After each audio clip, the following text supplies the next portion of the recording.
Welcome to another episode of Mind Design, the podcast that's an informational series that combines psychology, coaching, and mindfulness to help you redesign your thoughts, understand who you are, and propel you into an empowered life. I'm your host, Katrina, a confidence and mindset coach who believes that the greatest gift that you can give is to yourself, to fully love and accept who you are. Join me each week for powerful conversations, uplifting interviews, and a mega dose of inspiration. So I'm here today with Lori Karpman, a seasoned management consultant, executive coach, and retired attorney specializing in multi-unit business development, as well as professional coaching and training. She's the CEO of Lori Karpman and Company, who's garnered such prestigious awards as Best Consultants in Canada 2 years in a row, Best 50 Small Cap Companies Canada, and most recently, Outstanding Consultancy Firm Canada for the 3rd year in a row. Lori has been named one of Canada's most women of distinction and has received a plethora of awards for her work in the nonprofit sector. Welcome, Lori. Nice to be here. Thanks for having me. You're so welcome. I'm so glad that we could do this together. Lori is one of my dearest friends, and so this is going to be somewhat more informal of an interview. But we'll try to give you the information that you need to understand what Lori's business is about, and more so what Lori's about.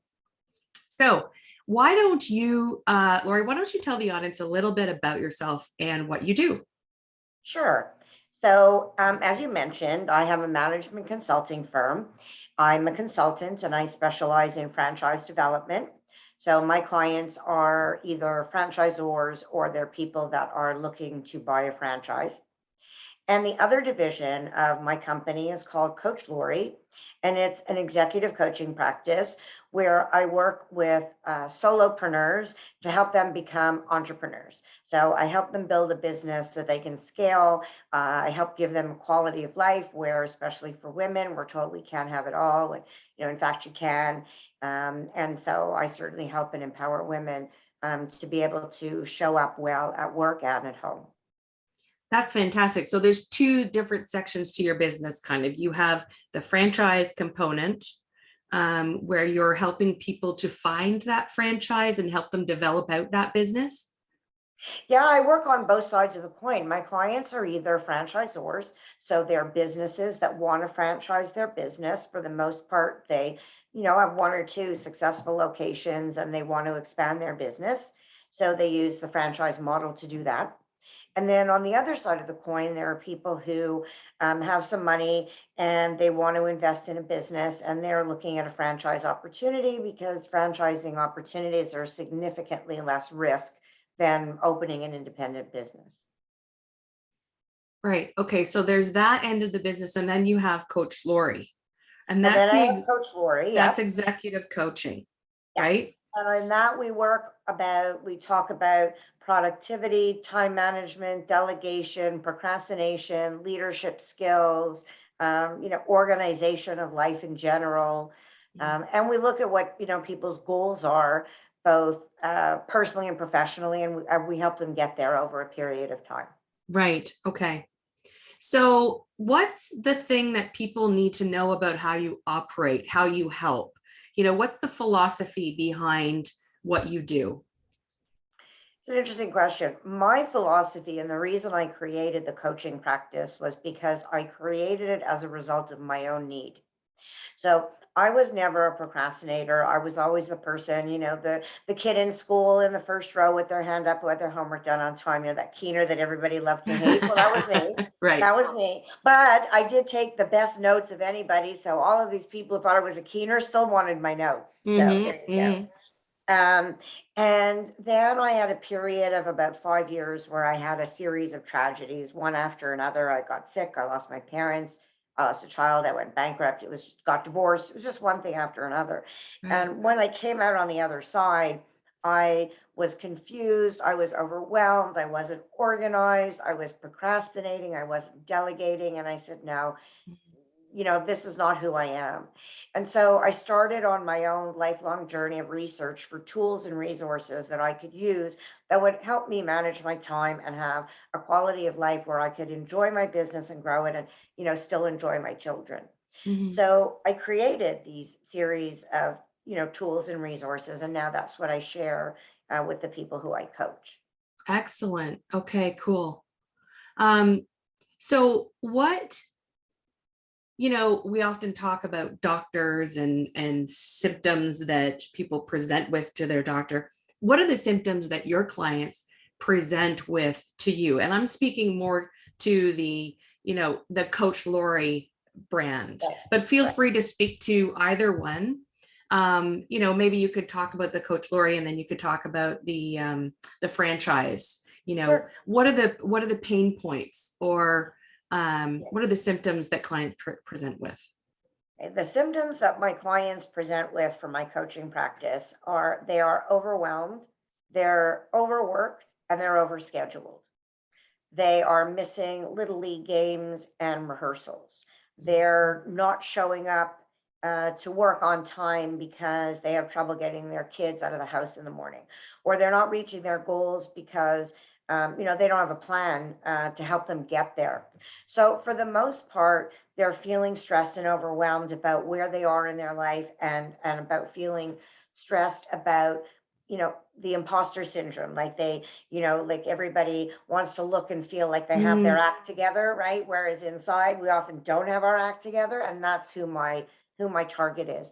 Are these people who are suffering, a lot of them, from this imposter syndrome, where to the outside world they look like they have it all together, and then to the inside world they're really a mess. mhm. And then, okay, so that's for Coach Lori. And then when Yeah. we're talking about someone who wants to purchase or get involved in a franchise, how do you know that that's the right person when you're speaking to them? I take people through an assessment. So there's an assessment that they do, which gives me a lot of information about them. It's called Colby. And Mm, it tells me what kind of person they are. It tells me how they're going to behave. It tells me how detail oriented they are. It tells me if they're going to be good at sales, if they're going to be a good leader. So I base myself off of that. So that will tell me whether or not someone is a good candidate for franchising in general, because not everybody is a good candidate. People that are true entrepreneurs are not good candidates as franchisees. mm, that's Really, because interesting. a lot of the people that we get, and the people that are the most interesting, we call them intrapreneurs. So they understand that when they buy a franchise, they have to work within the franchise box. They have to Right. tools and the resources, they have to use them consistently, and they understand that. But they're also people who have ideas, who are creative, who bring things to the table that the franchisor can then approve and then roll out to the whole system. So they make the system better as a whole. Okay. So that's what I'm really looking for. I'm looking for someone who really understands that they have to work in this box, because it's Within very the set. confines of Right. the structure set out by the parent company. Correct. And if you're a Right. true entrepreneur, you're always going to be seeing different ways and better ways and things to Right. do it. And you're not going to follow the rules. Right. So the people who come to me are a lot of people have been packaged out. Mm, They hate what they're doing. They want to work for themselves. They're too young to retire. They're moving, so they're relocating and they need something new to do, or they've lost their job, or their wife has lost their job, and so they're looking to buy a business so that they can have, more security, knowing that they control their own destiny. right. Okay. That's interesting. I like that you created that distinction between someone who's an appropriate candidate for a franchise versus someone who is a true entrepreneur and wants their own business. Right. Yeah. Yeah. That's And a lot interesting. of people like the franchising model. I mean, I love the franchising model, because if you're a business and you want to grow your business, when you decide to franchise, you're growing your business using other people's money. Mm, So you're not creating debt in your company. You're not going out to borrow money. You're not giving up equity. And you can, still grow your business to multiples of units without having to invest additional dollars. So I really like it from that business perspective. mm, And I think that franchising, I know from the statistics that Stats Canada has shown that after 5 years, 97% of franchises are still in business, whereas 95% of independent businesses have gone bankrupt by the 5 year Right. period. Right. So it bears out the numbers because you're buying a tried and true, you're buying a Right. tested system. You follow the rules, you make money. It's really a Right. very simple equation. Yeah, because people have done it before, Yeah, right? So they've worked out all of the kinks. It's a yeah, tried and true system of doing things that works. So yeah, you're investing in something that that you can make money from. correct. Yeah, Excellent. So what are yeah. some of the common mistakes that people make when they're trying to get into a franchise or thinking about buying a franchise? They fall in love with the merchandise. That's the biggest Mm, mistake people make. I tell people when you're looking to buy a franchise, you have to imagine that you're investing someone else's money. Because when you imagine that you're investing someone else's money, you're more objective than when mhm. it's your own. So I've had people come to me and, let's say what the concept is, it doesn't really matter. They fall in love with the concept and they don't look properly at the numbers.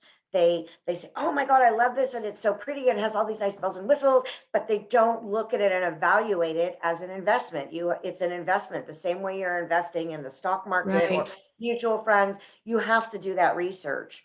And that's where people get stuck is because they're so in love with the product that they overlook the fact that the company may not be well capitalized. They may not like the Right. people that they're going to be working with. The company, maybe they don't make enough money. I mean, they tend to overlook these things because, they're just, oh my God, it's a bell and whistle, right? And I have to have Yeah. that bell and whistle, but that Right. doesn't mean it's the right one for them. So that's my job is to come in and say, yes, I know you like this, but this is not a good business opportunity for you because XYZ, you'd be better suited to something like, something else or whatever, some other Hmm. industry. Hmm. Interesting.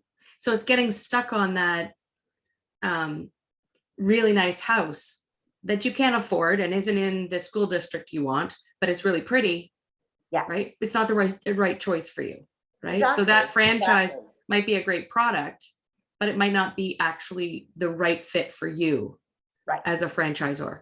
Okay. Yeah. So can you share an example? And I will let you decide whether or not you want to speak to the franchise end or the coaching end. Can you share an example of a transformation that one of your clients has experienced from working with you? Oh, absolutely. My favorite case is a woman from the United States. Her name is Seema. She was a client of mine for many years. And this was someone who, when she came to me, had been out of work for many years raising her family. And before that, she'd been a copywriter and she's a health writer.